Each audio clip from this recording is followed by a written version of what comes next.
দেশ জুড়ে এখন নির্বাচনী আমেজ। রাজনৈতিক দলগুলো নিচ্ছে চূড়ান্ত প্রস্তুতি। সরকার বলছে নির্বাচন হবে ফেব্রুয়ারিতে, কিন্তু কোন পদ্ধতিতে ভোট হবে সেই বিষয়ে এখনও অনিশ্চয়তা রয়ে গেছে।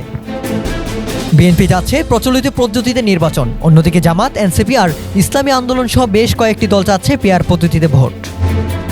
এই বিষয়টিকে ঘিরেই জামাত আর এনসিপির মধ্যে তৈরি হয়েছিল এক ধরনের নীরব সম্পর্ক, কিন্তু সাম্প্রতিক সময়ে সেই সম্পর্কে টানাপোড়েন দেখা দিয়েছে। জুলাই সনদ বাস্তবায়ন আর পেয়ার পদ্ধতিতে ভোটের দাবিতে যুগপৎ আন্দোলনের কথা থাকলেও শেষ পর্যন্ত এনসিপি পিছিয়ে গেছে।